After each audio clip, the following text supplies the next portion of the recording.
வணக்கம் நேர்களே, நான் உங்கள் ஆஸ்ட்ரோ பூர்ணா. உங்களை எல்லாரையும் இந்த புது சேனல்ல சந்திக்கிறதுல பெருமகிழ்ச்சி அடைகிறேன். நம்ம இந்த பதிவுகள் மூலமாக, ஜோதிட பதிவுகள் மூலமாக ஒவ்வொரு மாதத்திலையும் ஒவ்வொரு கிரகங்கள் செய்யக்கூடிய சில கோச்சார நிலவரப்படி பலன்களை பார்க்க போறோம். அதுல இன்னைக்கு நம்ம முதல்ல பார்க்க போறது ஆவணி மாத பலன்கள். ஆவணி மாதத்துல என்ன மாதிரியான பலன்கள் ஒவ்வொரு ராசிக்கும் இருக்க போகுது. ஏன்னா மாத பலன்கள்னு சொல்லும் போது அதிலையும் தமிழ் மாத பலன்கள் சூரியனின் பெயர்ச்சியை மையமாக கொண்டுதான் நம்ம கணிக்கிறோம். அப்படி இருக்கும்போது இந்த ஆவணி மாதத்துல சூரியனாகப்பட்டவர் நம்ம சிம்ம ராசிக்கு, அவருடைய சொந்த வீடான சிம்ம ராசிக்கு பயிற்சியாகி வருகிறார் 17ஆம் தேதி ஆகஸ்ட் மாதம். இந்த 17 ஆகஸ்ட்ல இருந்து 16 9ஆம் மாதம், அதாவது செப்டம்பர் வரைக்கும் இந்த பயிற்சி இருக்கும். சூரியனாகப்பட்டவர் அந்த சிம்ம ராசியில பயிற்சியாகி இருப்பார். இந்த இடத்துல இருக்கக்கூடிய கிரகங்களின் நிலவரங்கள் அப்படின்னு பார்க்கும்போது மிதுன ராசியில குருவும் சுக்கிரனும், அடுத்து கடக ராசியில புதன் பகவான், அடுத்து சிம்ம ராசியில சூரியன் கேது, கன்னி ராசியில செவ்வாய் பகவான், கும்ப ராசியில ராகு பகவான், அடுத்து மீன ராசியில சனி வக்ரமாக இருக்கிறார்.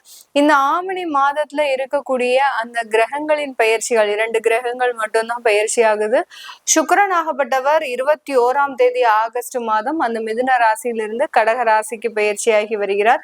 அடுத்து புதனாகப்பட்டவர் 31ஆம் தேதி ஆகஸ்ட் மாதம் அந்த கடக ராசியிலிருந்து சூரியனோடு இணைகிறார், சிம்ம ராசிக்கு பயிற்சியாகி வருகிறார்.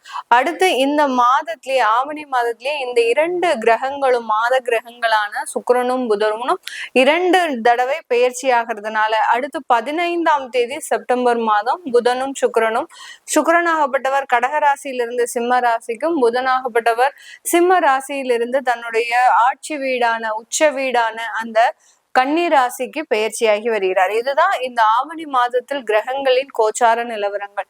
இந்த ஆவணி மாதத்துல முக்கியமான சிறப்பு தினங்கள் அப்படின்னு பார்க்கும்போது, முக்கியமாக நம்ம 27ஆம் தேதி ஆகஸ்ட் மாதம் அந்த விநாயக சதுர்த்தின்னு சொல்லக்கூடிய அந்த விநாயக பெருமானை வணங்கக்கூடிய அந்த மிகப்பெரிய ஒரு சதுர்த்தின்றது வருது. இந்த சதுர்த்தி தினத்துல எல்லாரும் தங்களுடைய தேவைகளை, அதாவது என்னென்ன விஷயங்கள்லாம் உங்களுக்கு நிறைவேறாம இருக்குதோ அதை ஒரு பிரார்த்தனையாக வைத்து, ஒரு ஆத்மார்த்தமான பிரார்த்தனையை வைக்கும் போது இந்த ஆவணி மாதம் ஒரு மிக சிறப்பு மிகுந்த மாதமாக தான் இருக்க போகுது.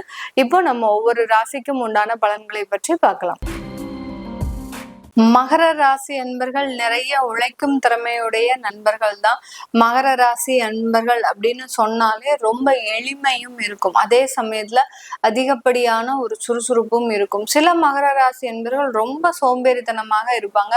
அவர்களினுடைய வீட்டை பார்த்தீங்கன்னா அப்படி போட்ட இடத்துல இருக்கும். இவர்களோட பயணிக்கக்கூடியவர்கள் மேஷ ராசி அன்பர்கள் இல்ல விருச்சிக ராசி அன்பர்கள் அப்படின்னு இருக்கிறாங்கன்னா இவர்களுக்கும் அவங்களுக்கும் எப்போதுமே ரொம்ப பெரிய அளவு ஒரு வாக்குவாதங்கள் அப்படின்றது வந்திருக்கும். ஏன்னா மேஷராசி என்பர்களும் விருச்சிக ராசி என்பர்களும் ரொம்ப நீட்டா மெயின்டைன் பண்ணிக்கிட்டு வந்துட்டு இருப்பாங்க அந்த வீட்டை. ஆனா இந்த மகர ராசி என்பர்கள்னால வீட்டை அழகா மெயின்டைன் பண்ணவே முடியாது. என்னதான் நீங்க சரி பண்ணணும் அப்படின்னு முயற்சி செய்தா கூட அந்த ஒரு இடத்துல ஒரு லேக் ஆகக்கூடிய ஒரு தருணமாக இருக்கும். இவர்கள் ஒரு பக்கம் கிளீன் பண்ணிக்கிட்டே வந்தாலும் இந்த மகர ராசி என்பர்கள் அந்த வீட்டை கொஞ்சம் அசுத்தம் செஞ்சுக்கிட்டே வருவாங்க. ஆனாலும் உழைப்புல பாத்தீங்கன்னா இவர்களுக்கு ஈக்குவலா யாராலையுமே உழைக்க முடியாது. 24/7 அப்படின்னு சொல்லக்கூடிய அளவிற்கு ஒரு நாளைக்கு ஒரு 3 மணி நேரம் தூங்குவாங்க, அவ்வளவுதான். இந்த மகர ராசி என்பர்கள் மிஞ்சி போனா மேக்சிமம் ஒரு 4 hours தூங்குவாங்க. அதுக்கப்புறம் அவர்களுடைய ரொட்டீன் லைஃபே மிக அதிகமான ஒரு வேலை செய்யக்கூடிய ஒரு நபர்களாக தான் இருப்பாங்க.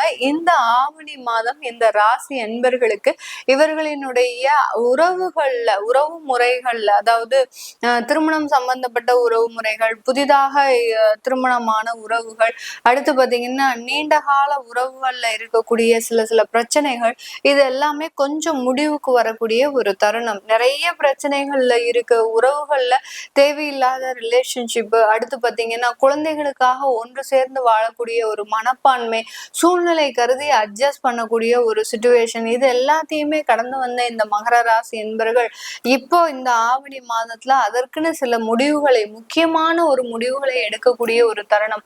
என்னதான் நம்ம அட்ஜஸ்ட் பண்ணி போனாலும் அந்த இடத்துல அந்த பிரச்சனைகள் முடிய மாட்டேங்குது, இதுக்கு ஒரு முடிவு கட்டி ஆகணும் அப்படின்னு நீங்க உத்வேகமாக அந்த முடிவுக்கு ஒரு அந்த அந்த விஷயத்திற்கு ஒரு முடிவு கட்டக்கூடிய ஒரு நேரமாக தான் இருக்கும். அதனால திருமண உறவுகள்ல நல்ல ஒரு அந்யோன்யம், ஒரு பாசம், ஒரு அதிகரிக்கக்கூடிய ஒரு நேரமாக தான் இருக்க போது. புதிதாக திருமணமான இந்த மகர ராசி என்பர்கள் தன்னுடைய வாழ்க்கையில இது நாள் வரைக்கும் இந்த மாதிரியான ஒரு அன்பை நீங்க பார்த்திருக்கவே மாட்டீங்க. அந்த அளவுக்கு அந்த ஒரு பாசம் ஒரு இடத்துல இருந்து நமக்கு கிடைக்குது அப்படின்ற போது அந்த உங்களோட திருமணமான அந்த நபரை ரொம்ப மதிச்சு, அதாவது அவங்கள விட நமக்கு வேற எதுவுமே கிடையாது அப்படின்னு சொல்லக்கூடிய அளவிற்கு அந்த பாசத்திற்கு ஒரு மரியாதை கொடுக்கக்கூடிய அளவு அந்த திருமண உறவுகள் நல்ல ஒரு சேஞ்சஸ கொடுக்கும். ஆனாலும் இந்த மகர ராசி என்பர்கள் மற்றவர்கள் செய்யக்கூடிய விஷயத்துல ரொம்ப கோபதாபங்கள் அதிகமாக இருக்கும் இந்த காலகட்டம்.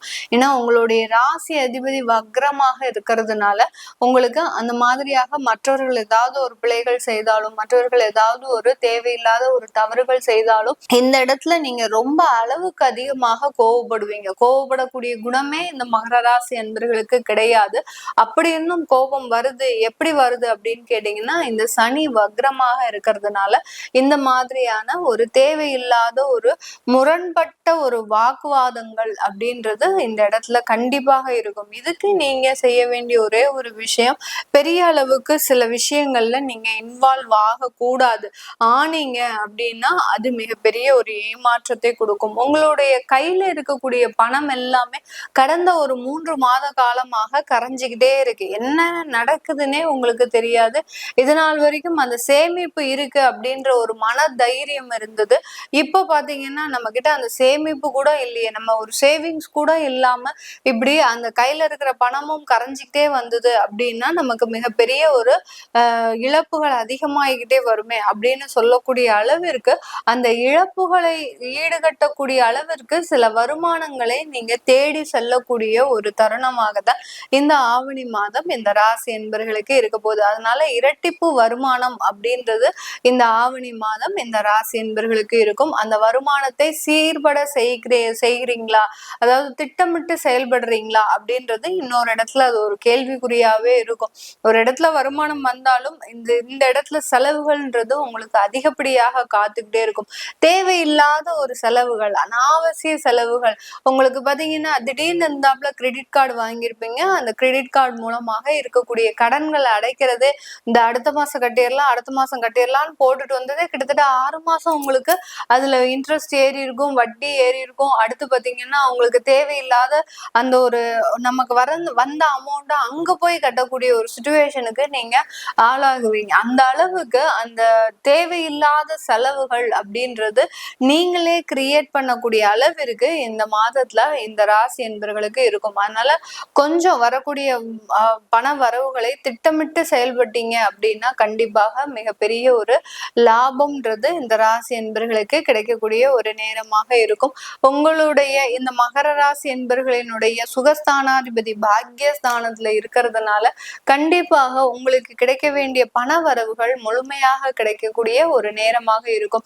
யார்கிட்டயாவது கடன் கொடுத்துருப்பீங்க, அந்த கடன்ல இருந்து நீங்க வாங்க முடியாத ஒரு சுச்சுவேஷனா இருக்கும். எப்படிடா வாங்குறது, ஏன்னா அதிகப்படியாக நீங்களே உதவி செய்து நீங்களே சங்கோஜப்படக்கூடிய ஒரே ஒரு நபர் இந்த மகர ராசி என்பவர்களாக தான் இருப்பீங்க. அதனால எப்படிதான் நம்ம திரும்ப கேட்கறது, அவங்கிட்ட அன்னைக்கு நம்ம தைரியமா கொடுத்தோம், வந்துரும் அப்படின்னு சொல்லி ஒரு நம்பிக்கையில தான் கொடுத்தோம், ஆனா இன்னும் நமக்கு வர காணும், ஏன்னா நமக்கும் சில தேவைகள் இருக்கு அப்படின்னு நீங்க நினைக்கும் போது அந்த ஒரு தேவையில்லாத ஒரு மனிதாபிமானம்ன்ற ஒரு குணம்ன்றது உங்களுக்கு இது நாள் வரைக்கும் ஒரு தடையாக இருந்திருக்கும். இந்த மாதத்துல அதை எல்லாத்தையும் நீங்க தகர்த்தெறிந்து, அதான் சொன்னேன் முதல்லயே சொன்னேன், உங்களுக்குன்னு சில தேவையில்லாத கோபங்கள் வரும். ஒருத்தர்கிட்ட நீங்க அங்க தவறு நடக்குது அப்படின்னா ஒரு முகம் பார்க்காமல் அதை ஒரு குற்றம் சொல்லக்கூடிய ஒரு நபராக தான் மாறக்கூடிய ஒரு தருணம். அந்த மாதிரியாக அந்த வரவேண்டிய கடன் பாக்கிகள் எல்லாமே இந்த மகர ராசி என்பர்களுக்கு மிக அருமையாக இந்த காலகட்டம் வந்து சேரக்கூடிய ஒரு நேரம்.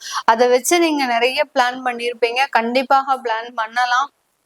பண்ணுனீங்கன்னா இந்த ஆவணி மாதம் உங்களுக்கு முழுமையாக கிடைக்கக்கூடிய ஒரு மாதமாக தான் இருக்க போது. வேலை செய்யக்கூடிய இடத்துல நிறைய ஒரு மதிப்பு மரியாதை எல்லாமே இருக்கும். இது நாள் வரைக்கும் ஒரு பைசாவுக்கு கூட மதிக்காத நபர்கள் கூட இன்னைக்கு உங்களுடைய அந்தஸ்தையும் உங்களுடைய பதவியையும் பார்த்து உங்களுக்கு ஒரு சல்யூட் அடிச்சுட்டு போகக்கூடிய ஒரு தருணமாக தான் இருக்கும். உங்களை கண்டு அஞ்சு நடுங்கின நபர்களே உங்களே ஏமாளியாக நினைச்சிருப்பாங்க. அவங்களே இப்போ உங்களை பார்த்து கொஞ்சம் பயந்து நடுங்கக்கூடிய ஒரு தருணமாக தான் இந்த மகர ராசி என்பர்களுக்கு இருக்க போகுது. செல்வ செழிப்பான மாதமாக தான் இந்த ஆவணி மாதம் இந்த ராசி என்பர்களுக்கு இருக்கும். நான் மேல சொன்ன விஷயங்கள் உங்களுடைய வாழ்க்கையில நடந்திருக்கு அப்படின்னா கீழே கமெண்ட் பாக்ஸ்ல தாராளமா பதிவு பண்ணலாம். உங்களுடைய தசாபுத்தி பலன்கள் சுயஜாதக பலன்களை பார்க்கணும் விருப்பப்படுறவங்க கீழே இருக்கிற நம்பருக்கு வாட்ஸ்அப்ல அப்பாயின்மெண்ட் வாங்கிக்கிட்டு நீங்க என்கிட்ட கன்சல்ட் பண்ணிக்கலாம். உங்களிடமிருந்து விடைபெறுவது உங்கள் ஆஸ்ட்ரோ பூர்ணா. நன்றி, வணக்கம்.